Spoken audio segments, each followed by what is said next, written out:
Hello, everyone, and welcome to another episode of the Overcoming Chronic Illness podcast. My name is Dr. Brian Rade. I'm a naturopathic doctor, and I am joined today by Leanne Vogel.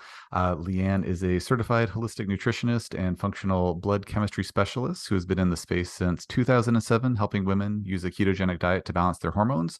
She also specializes in addressing chronic root cause issues such as parasites, mold, and heavy metal toxicity using standard blood work. I was chatting with Leanne just before we started recording, and the information we're going to chat about certainly applies to male patients as well. Just Leanne primarily works with women. Leanne is the international best-selling author of the Keto Diet paperback, founder of healthfulpursuit.com, and voice behind the longest-running keto podcast called the Keto Diet Podcast. She works one-on-one with clients from all over the world, helping them understand their standard blood work and coaching them through their root cause issues. And you can find her resources at healthfulpursuit.com. Prior to our chat, Leanne sent me this wonderful info sheet, and I was like, I just got to read this bio off because it's just so concise and just wonderful. So thank you for sharing that, Leanne, and thank you for joining us today. Thanks so much for having me, Brian. I'm excited to dive in. Me too. So Leanne, if you don't mind, just now we have the official bio behind us here. Would you mind just speaking to how you got involved working with folks dealing with complex chronic illness? I've known quite a few certified holistic nutritionists over time, and they certainly don't all dabble in parasites and mold and heavy metal toxicity and heavier stuff like that. So do you mind sharing how you got into this space, please? We really don't, because we don't learn about it, unfortunately. And I know that there's only so much time that you can pack and so much content that you can pack into such a short period of time when you're educating individuals. And that's why, if there's any practitioners listening, your standard run-of-the-mill education is not going to provide you with those details that you're just going to get over years and years and years of experience. And so when I graduated, I was primarily helping individuals with their nutrition. I would take clients to the grocery store. I would show them how to make standard choices that were healthier and just really integrate different actions in regards to their diet. And by far, when we're talking about root cause issues like parasites, metals, mold, Lyme, we always have to look at diet first. If the diet is a train wreck, then that's where we need to start. And 100%, I don't discount the power of a strong diet and making legitimate changes for our health overall with food. So fast forward a whole bunch of years, and I went on my own personal journey through nutrition over time. And that's when I found the ketogenic diet, restored my period, because I had amenorrhea for 7 years, where every doctor said I would not get my period back. This is the way that life was going to be. I was in my mid-20s being told that I would never, ever ovulate, menstruate, none of these things, and that my hormones would just always be low. I did blood work just last week, and my estrogen is absolutely perfect. Progesterone, DHEA, all those markers that doctors said I would never have normal.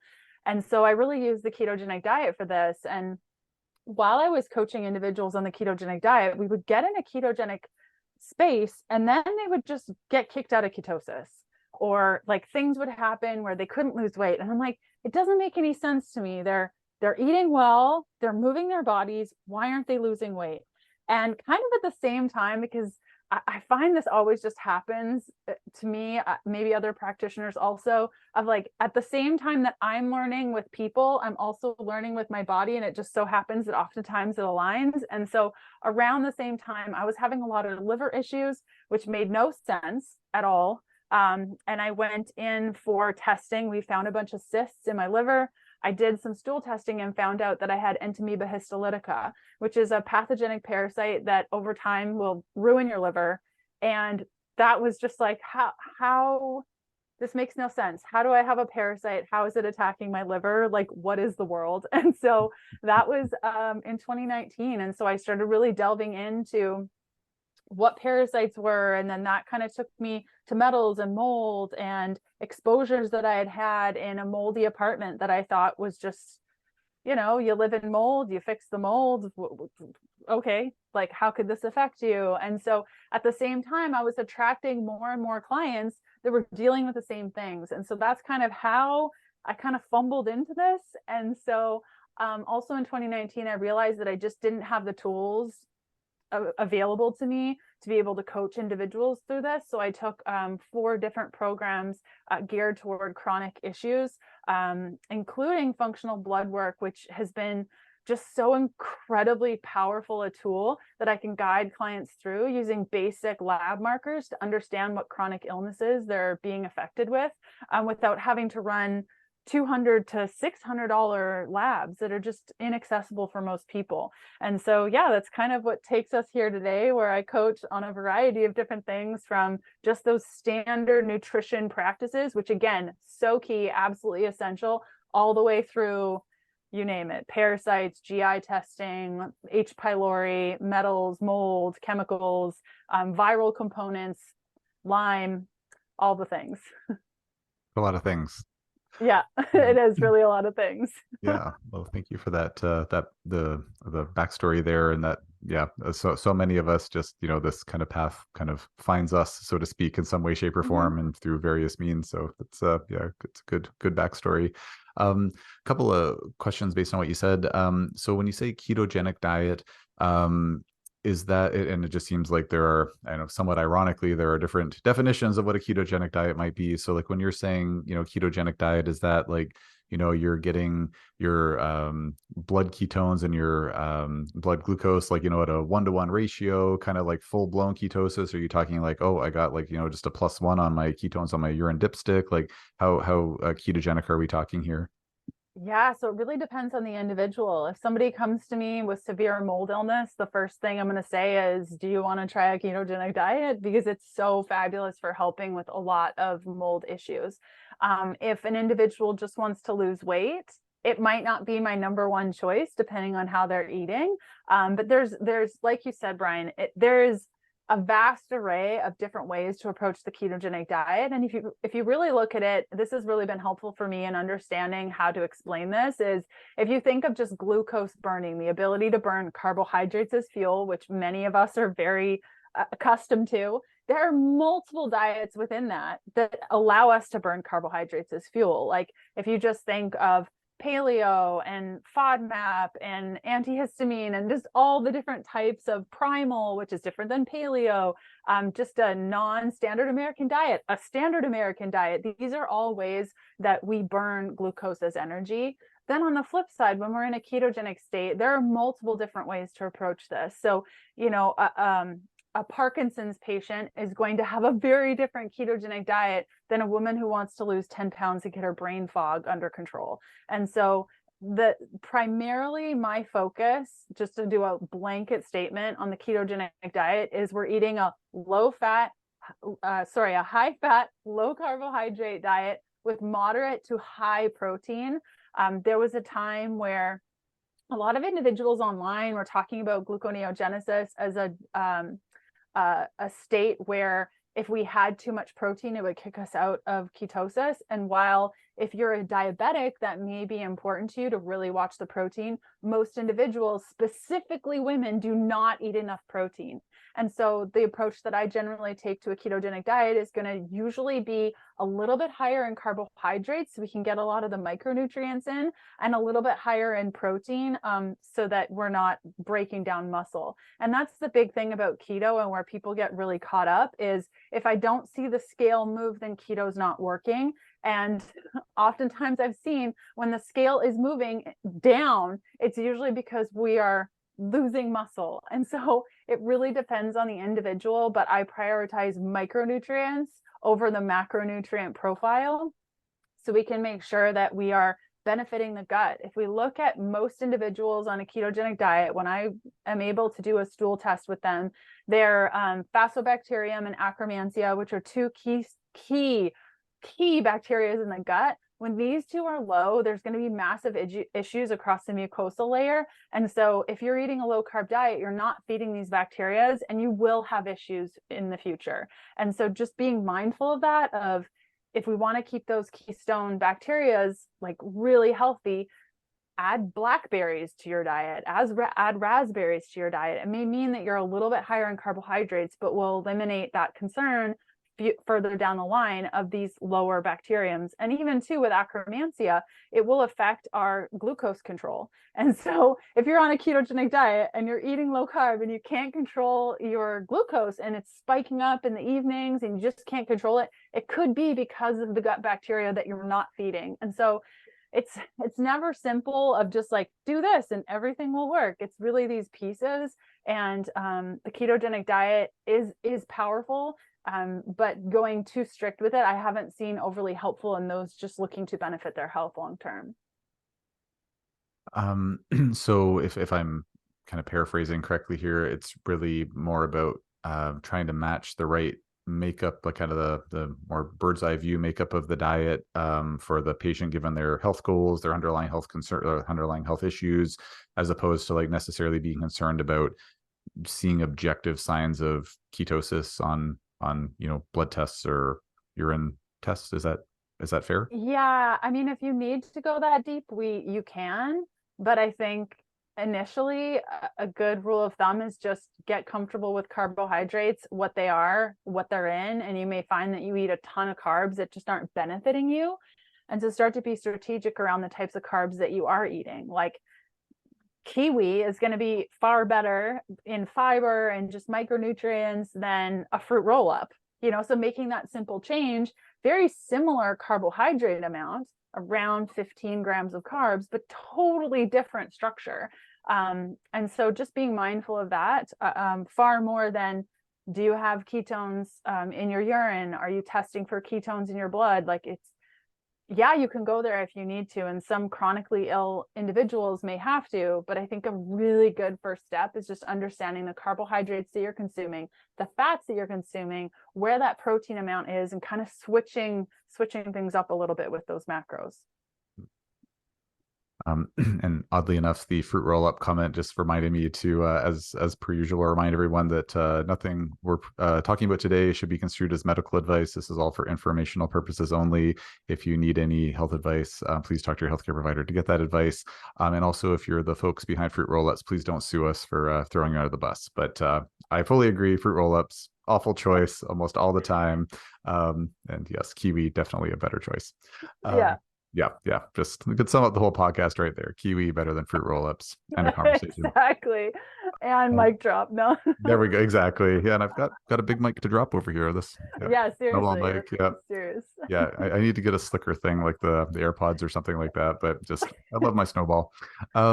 So one other follow-up question, Leanne. So just you mentioned kind of earlier in our chat that or kind of reference like folks were like, yeah, they're following a ketogenic diet, or they're should be, they're active, all this, and yet they're not losing weight. And I can say from firsthand experience, and on behalf of my patients who like fall into that category, it's like such a frustrating head scratcher kind of situation. And we have our methods here at my clinic to try to sleuth out why the heck that's happening. But would you be able to share just some of the clinical pearls that you found in your years of working with folks that have, like, what are some of the things that have kind of cracked those cases, so to speak? Like, you have a patient who's, say, seems to be on like a good diet, like, they're following a keto diet, they're active. What are some of the missing pieces of the puzzle that sabotage their weight loss goals? Yeah, not eating enough. I see this over and over and over and over and over and over and over, like not eating enough, not eating enough, not eating enough for the activity, not eating enough for the goals, and really having to upregulate the metabolism. And oftentimes that's the best way that I've found to do that is an incremental increase in overall calories at around 50 to 100 grams weekly. So let's just say you're sitting at 1,300 calories and you're crushing your ketogenic diet. Like your macros are on point, you feel good, but you're not losing weight. And let's say that you really should be eating around, let's just make the math easy, 2,000 calories. You're probably not going to lose weight. And so what I would suggest is every week increasing your calories by around 50 to 100. So week 1 would be 1,400 calories and week 2 would be 1,500 calories. If you find like you're gaining weight too quickly, slow it down 50 calories the next week, and just daily increasing those calories on a week by week basis. So number 1 is not eating enough, especially with women. I notice this a lot. On the flip side, the other thing is snacking, or like not eating at proper meal times. So oftentimes what I notice a lot of keto individuals doing is having like mixed nuts at their desk and just having a handful and being like, it's keto, this is great, these macros are awesome, or look at macadamia nuts, there's so much fat, and that they're overeating in fat. So kind of on the flip side of that is just the overeating and the not proper meal times. And so really setting a clear intention of having 2 or 3 meals a day, like square meals a day. Another one is fasting, either fasting too much or not enough. Generally speaking, the women that I'm working with primarily do too much fasting. And so if you're having an 18 or 24-hour fast every other day or every day, where you're fasting 18 hours, you eat 1 meal, then you fast for 24 hours, you eat 1 meal, you fast for, it's just too much fasting. And then it goes into just not eating enough.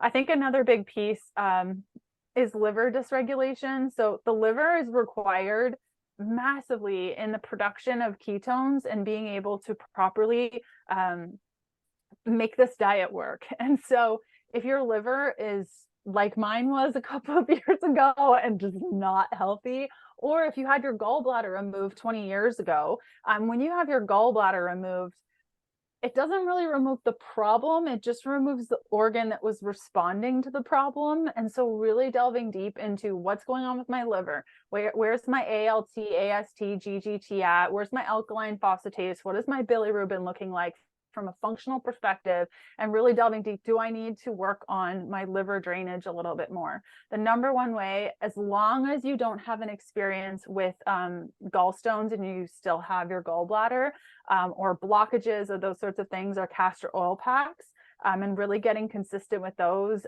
Generally speaking, every other day or maybe 2 to 3 times per week, working really slow in the introduction at 5 minutes and just working your way up, I find super beneficial to getting the liver on board, as well as bitters. Something super simple, regardless of where you are. You can even make your own if they're not available. I know in Canada, it's kind of hard to get certain supplements, especially if you're doing things on your own. And so making your own bitters, or even just actually buying an organic orange and cutting up the peel, like the rind, and eating that as a little snack can really be helpful in increasing the bitter content in your diet. Arugula is another good bitter food, dark chocolate.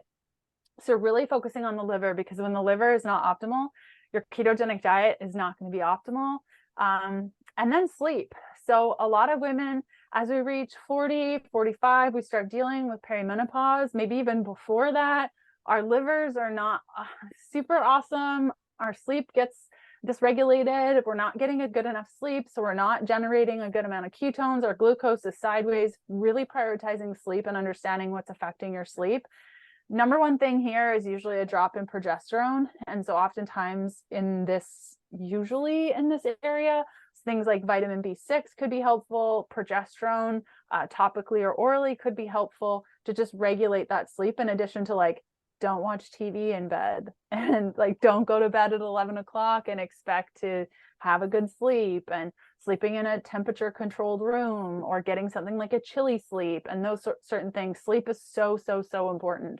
So it's not just if it fits your macros, everything's going to be fine. Those are the key things that I see over and over and over and over and over again as affecting people and not allowing them to hit their weight loss goals. Thank you for sharing all of that. And just folks listening, like, it's always great when someone who's been in a given field kind of lists off some of their top, in this case, like, I have 5 reasons. Like, it's a lot of clinical pearls of like, hey, like, this is what I've seen in clinical practice. So it's hope folks are listening and paying attention, I should say, to those details. So thank you for sharing that. Just circling back to the increasing carbs, increasing calories rather, by say 50 to 100 per week, which I've heard other folks talk about that as well. I know I've talked to some patients about that before, and like, it'd be easier to ask them to change their religion than ask them to eat more calories when they're trying to lose weight. I know. And especially if they're increasing them and see their weight increasing, like, as you said, like, oh, if you're going up by 100 a week and your weight's increasing, only increased by 50, it's like, oh my gosh, like, small miracle to convince someone to stick with that game plan. So if just for folks listening, if they're also thinking like, yeah, what the heck is what is she talking about? So is it the type of thing where, say, you're increasing their calories by 50 to 100 per week, getting, finally you get up to say that 2000 that they're actually expending per day. And then does it kind of like hit this magical point where like then they start losing weight at an appropriate or an expected rate, or like how does that play out clinically as a rule? Yeah. So let's say in this individual that was eating 1300 calories, their maintenance calories are at 2000. And maybe their weight loss calories for their activity and everything are 1800. So we know that they're under eating. We know that they will lose weight at 1800 calories, but they're not going to lose weight now because they're just not eating enough. And so normally what I do is get this individual up to the 2000 calories. We really shouldn't see the weight change that much. Like, we really shouldn't see the weight change that much. If it's changing significantly, then I'm thinking there is some significant adrenal situation, mitochondria situation that's making it absolutely impossible for this individual to move forward. So it's okay, let's back it up. Let's look at the mitochondria. What do we need for adrenal support to just get you regulated? Are there traumas going on? Are you in a really difficult relationship right now that's super toxic? Terrible time at work, those sorts of things, it's going to be more challenging for us, and we're just going to gain weight and feel terrible all the time. So that's one piece. But slowly but surely, we should be able to increase the calories. So in this individual, their first week, they're eating 1400 calories per day. Then the next week, 1500 calories per day. And if we just notice we're going too fast, like I said, slow it down. But we really shouldn't see that much of a change. And we also have to understand that fat weighs less than muscle. So if we are combining this with a workout strategy, whether it be a step goal or a workout goal of some sort, primarily lifting in some capacity, 2 to 3, 4, and maybe 5 if I get to choose times per week, we should see the weight start to shift a little bit. But if it's more than 5 to 7 pounds, then there's something else going on. And also a good measurement too, to kind of get your mind out of the scale situation, is understanding that body composition looks different on different people. So I've had clients that have weighed 190 pounds when we start working together, and their body completely changes, have 6-pack abs and the whole bit, and maybe they're at 180. Okay, so it's a huge, their body is tight, their lower fat percentage, but we've just recomped their entire body. And so we shouldn't really see more than a 5 to 7 pound gain, depending on goals and those sorts of things. But once we get up to that 2000 calories, then we can either increase our movement to start cutting or removing the calories burned, or increasing our calories burned, or we can drop the intake down slowly to 1800 calories, and you should be able to then lose weight at that time. But you're right, telling clients that, hey, like, what if we increase calories? It's like the last thing that people want to do. Generally for those clients, we choose to meet once a week to like go through things. What have you eaten? What are your macros? How are you feeling? What are your inches? Send me your pictures, because that scale will just make you feel not so great. But if you're seeing inches remain the same or even decrease, but the scale is not moving or even increasing, well, there's something else going on. You're getting tighter, something's happening. And so trying to look at more data points than just, oh my goodness, I haven't lost weight, or oh my goodness, I'm up 1.5 pounds. Try something tomorrow morning, jump on the scale, drink, I don't know, 24 ounces of water, then jump on the scale again. The weight's going to be different. And so how you store your water on any given day, especially on a ketogenic diet, where on keto, if you increase your carbs just a little bit, each gram of carb is going to carry with it around 4 grams of water.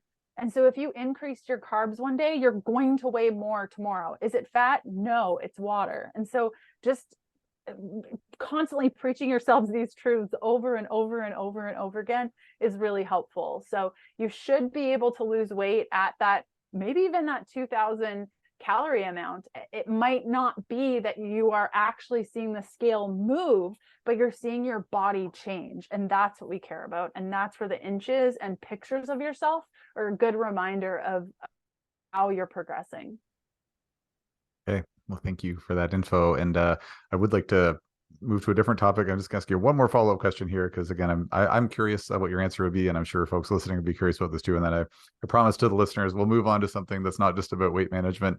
With that Okay. being said, for folks listening, where it's like this has been their, you know, toughest thing to conquer, it's I'm sure this is really valuable. So thank you for getting into this with me.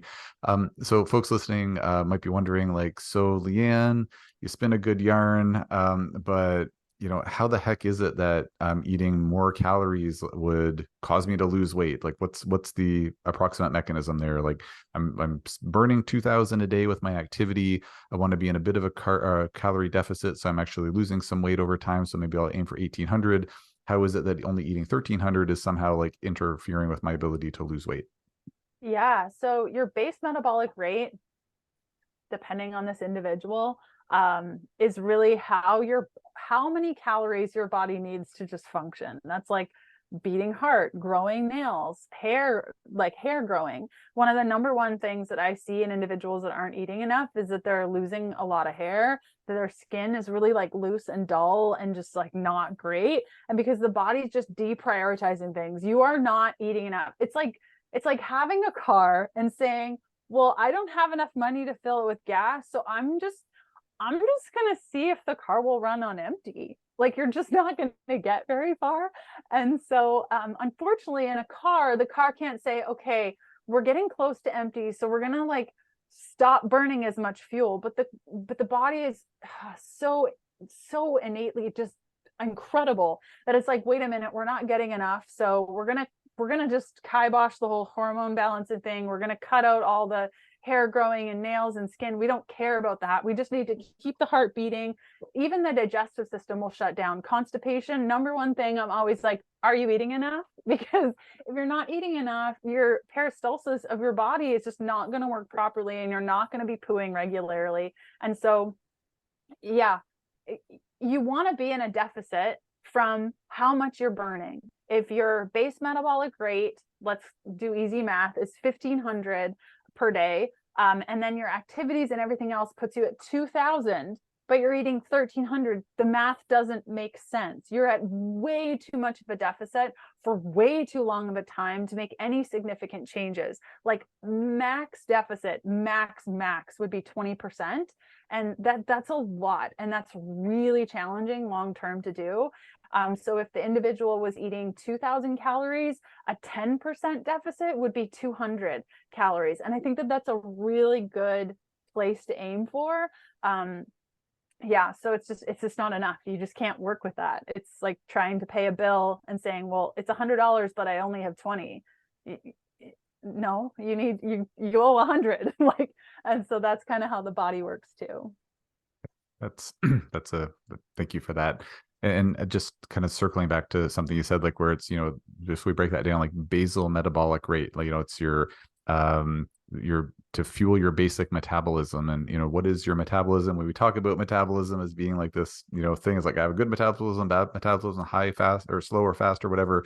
But ultimately the metabolism, to my understanding is, and sorry, I'm just saying this to the audience, I'm sure you know all this, Yep. Leanne, I'm not schooling you here, but just for folks listening, your metabolism is the sum total of all the chemical reactions that occur in your body, and the vast majority of those chemical reactions require energy, and so if we don't have the raw material to make that energy, then the metabolism is not going to work. So if you're thinking like, like this still doesn't make sense, like, it's like, well, just think, if you think about it in that term, like, your basal metabolic rate, bare minimum needed to run your metabolism, to run those, all those reactions. So you're gonna have a really poor metabolism if you don't have the energy to run your metabolism. It's a little bit, kind of tough to wrap your head around, I think, sometimes, but that's kind of the in and out of it. So anything I said there that you wouldn't agree with, Leanne, or is that I that agree you with would you modify? 100%, 100%. And also, because we're speaking to individuals that are dealing with chronic illness, you're not going to be able to recover from a chronic illness while not supporting your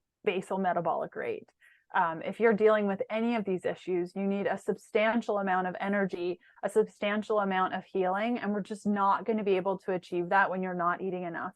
And that's why I say the core foundation of root cause work is the diet. And It could be diet quality, it could be the macros and shifting them around, or it could be actually the volume of food and making sure that you're eating enough. So mold illness, chemical toxicity, Lyme, some of these immune issues, immune often comes with deficiencies. And so if we can boost up your immune system and really support it with a good quality diet, it's going to be far better than under eating, because it just, time and time again, I see we won't recover from these things if we're not eating enough.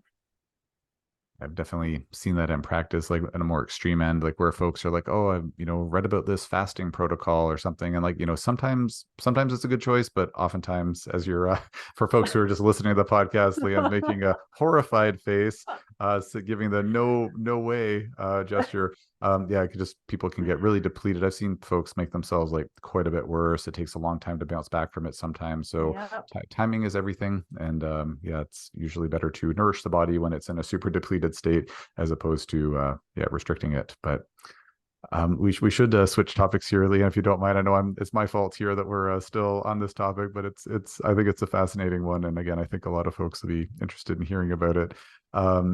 Because of course, folks listening to this podcast could be at any phase of their healing journey. They might be in the throes of complex chronic illness. They might be 90% of the way out, and now they're like, oh, and like now I'm feeling better. It's like I'm concerned about this extra 20 pounds or 30 pounds that I have on me. So I think it's still relevant to folks. I would like to pick your brain a bit about the functional blood chemistry. Not a lot of folks out there, I find, like on social media and whatnot, talk about it. And I'd love to hear your take. So would you be able to maybe, just in the interest of time, just give us a quick little definition of like what the heck is functional blood chemistry, and then would you mind sharing just maybe a couple of examples from your experience where it's been useful, or what kind of things you might look for in some ways that might apply to folks dealing with complex chronic illness, please? Yes, Coles Notes version. Okay, so you go to your doctor, they say nothing's wrong with you. I looked at these labs, everything's good. And you're like, I feel terrible. I don't understand. Well, the doctor is generally looking at diagnostic levels, right? So are you super sick? Is something killing you? Okay, so it's good that you've gotten the green light from that doctor saying diagnostically everything looks okay. But we want to look at function. We want to understand what's actually happening within the body in those tight ranges. And so with functional blood chemistry, we're looking at not only tighter ranges, but we're also looking at how individual markers relate to other markers. So like in the case of liver, I talked a little bit about the alkaline phosphatase, the bilirubin, the GGT, the AST. If all of these four markers are high, it's a pretty good chance we have some biliary issues. If we see that even with a high LDH or a high iron, that's another case for, okay, now we're at 6 markers, now showing that there's probably a biliary issue. And so the art of functional blood chemistry is not just looking at individual markers saying high, low, normal, normal, high, low. It's, okay, well, if this marker is high, what are the other markers that relate to this marker that could give us more understanding within the pattern? So for example, with parasites, the parasite pattern generally is elevated eosinophils, elevated basophils, elevated monocytes, generally with low ferritin, anywhere between like 25 to 35-ish. So if I see all 4 of those things, I'm going to say that's a pretty complete pattern. If I then see BUN being low, LDH being low, alkaline phosphatase being low, GGT being low, that's another 4 markers in that pattern that are completing that pattern. And so I like to think of functional blood chemistry, and this might sound kind of corny, but like a song.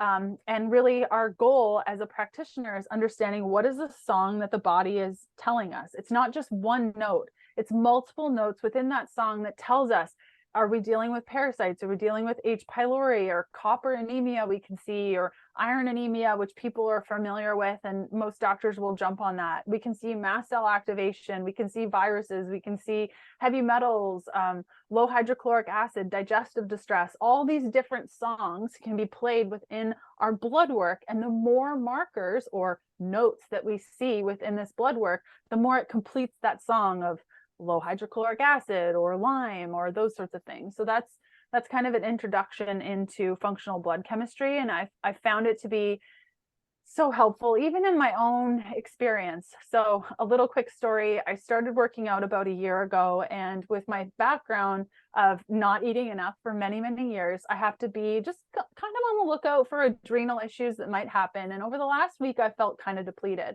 I went in for a basic blood work panel. It was $30. And within that blood work panel, I saw my sodium low, my chloride was low, my potassium was high. I'm like, yep, that's an adrenal pattern. I got to slow down.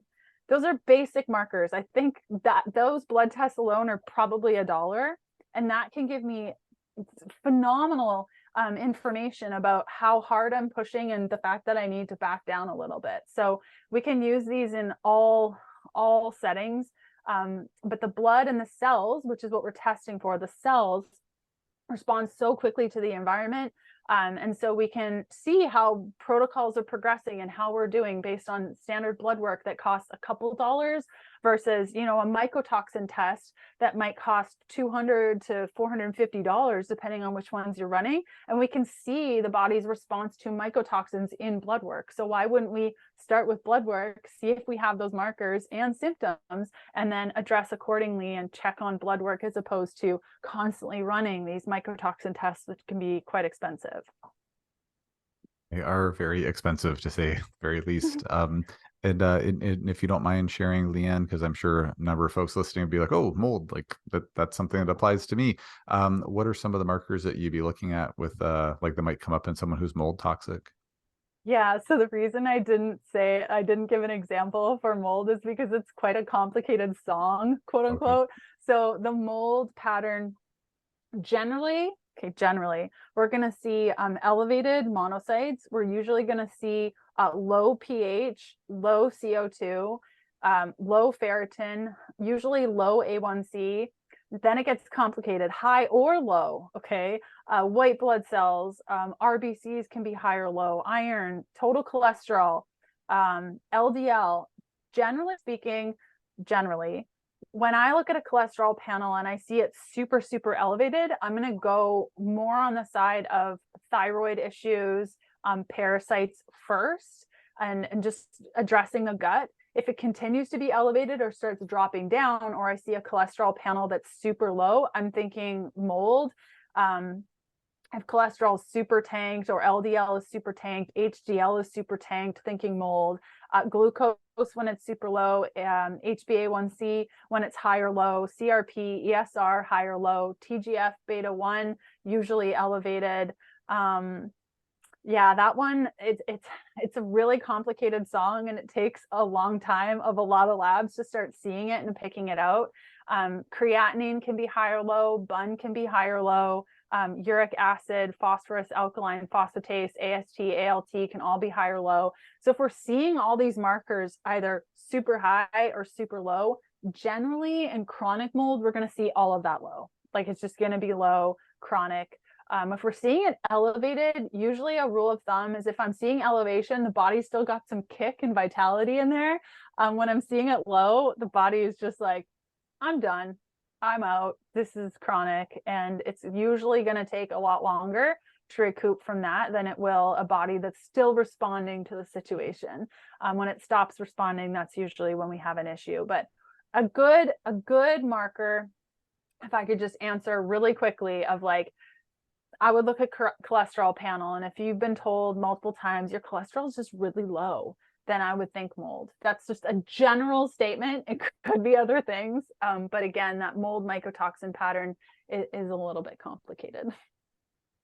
I think that's putting it mildly, Leanne, and I apologize to any listeners where your head is spinning right now. I know that was my fault for asking the question, and Leanne did warn us that it was going to be complicated, but thank you for sharing that.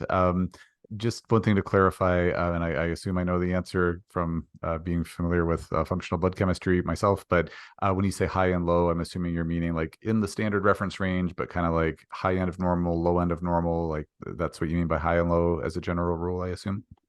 Yeah, so this is the difficult part. And when we get to the how can people find out more about me, hopefully I can talk about my blood work course, because it's taken me about 3 years to kind of look at labs, listen to mentors, and kind of adjust these ranges based on what I'm seeing and what other practitioners are seeing. And so a general rule of thumb, yes, is to just look at the standard number range that you see on your labs and look if it's on the low end of normal or the high end of normal. Where that doesn't always work is markers like cholesterol, where they legit do not care how low your triglycerides are. I think for triglycerides in some place it says like 0 to whatever.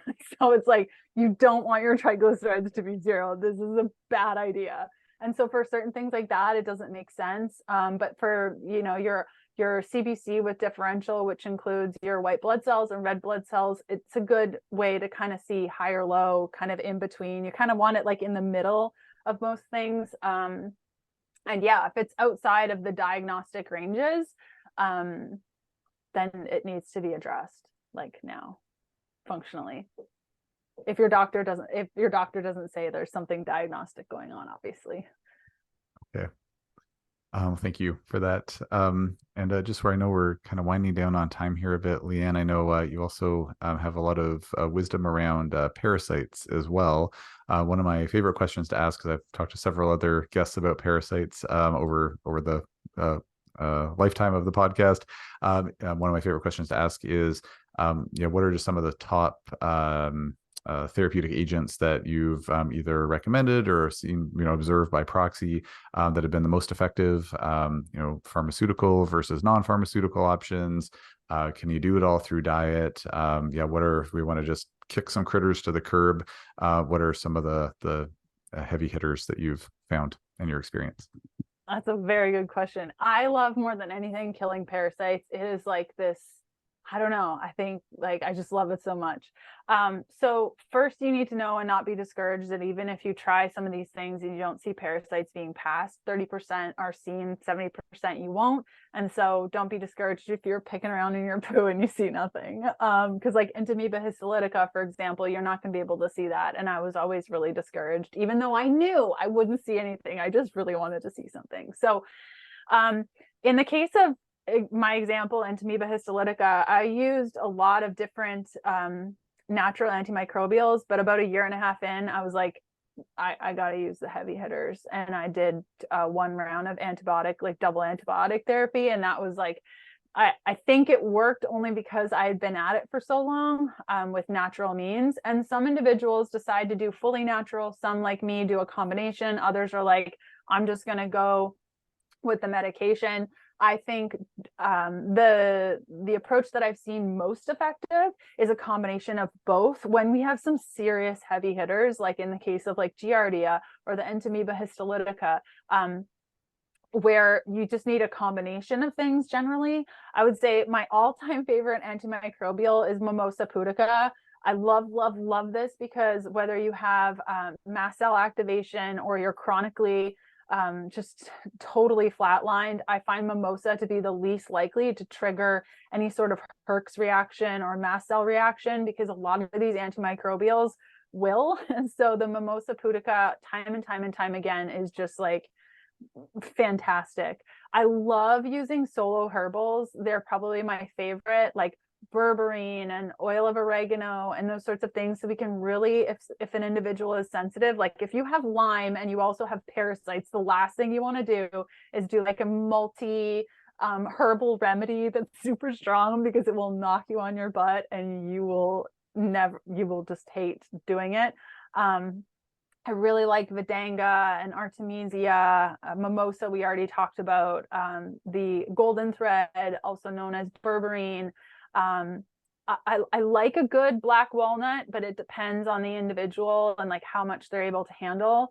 And then for combo herbals, I'm in love with Cellcore. I use Cellcore more than any other brand when it comes to parasite killing and binders, because their binders don't need to be taken away from food, which is just such a pain when you're on so many different supplements to then take your binder away from food and take the antimicrobial on an empty stomach, and like your life becomes your supplements, and it's just no. So I use a company called Cellcore more often than not when individuals can handle it. And then just understand that Full moon protocols, though they're effective for maintenance, it's not something to just like do if you think this is your first time with a parasite issue. You think you have parasites and you're like, I'm just going to kill these guys over 3 days during the full moon. It's just, that's not going to work.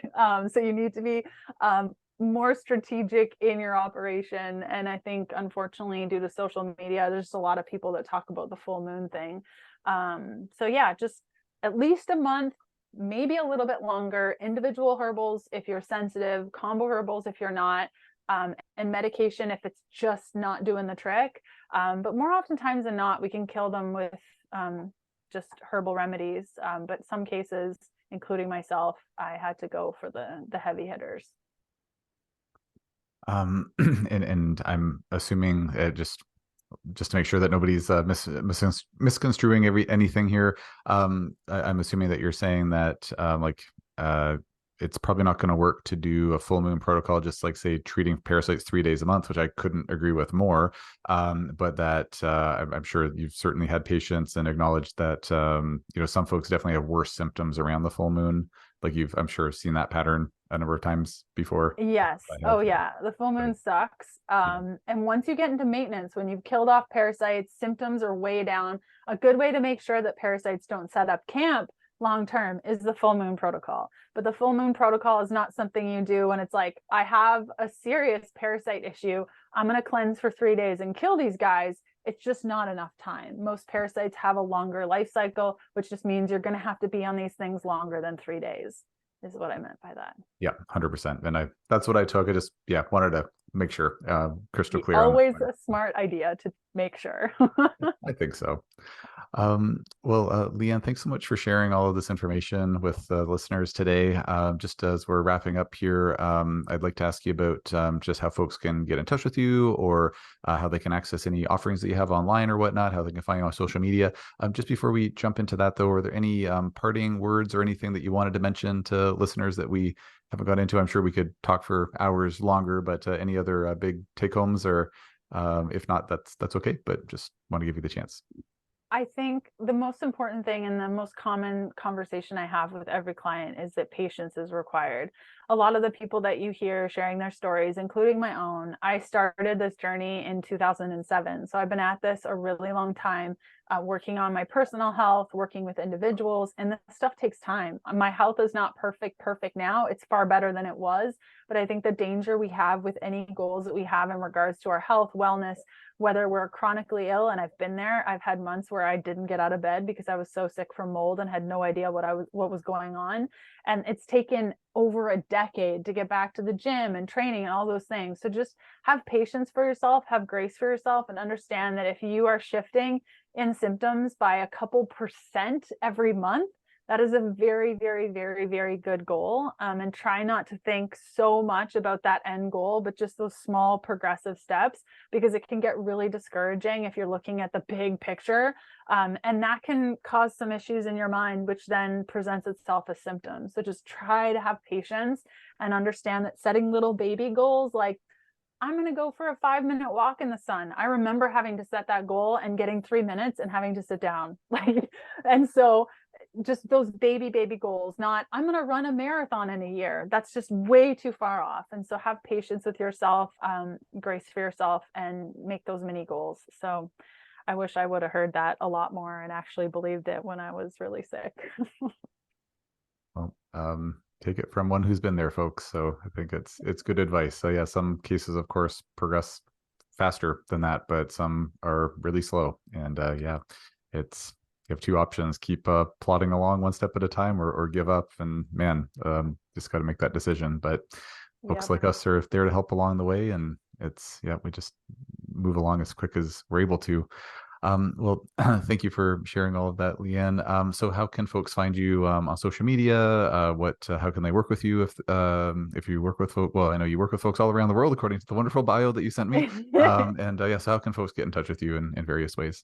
Yeah, so if you have Instagram, I'm at Leanne Vogel. That's LeAnnevogel.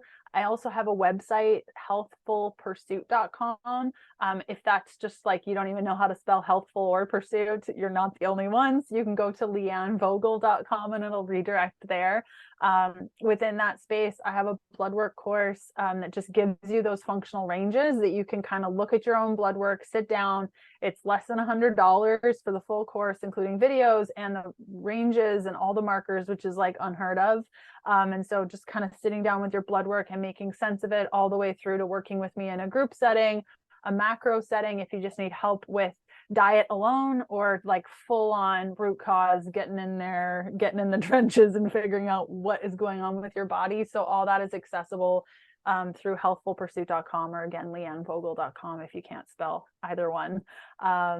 Oh yeah, and I have a podcast, the Keto Diet Podcast. We come up with episodes every Tuesday. I think we're at like episode 440 or something ridiculous. So there is a lot there for you to consume, all about just not only does it fit your macros, but what are the functional things that you should be thinking about if you want to live a lower carb lifestyle. So yeah, that's where to find me.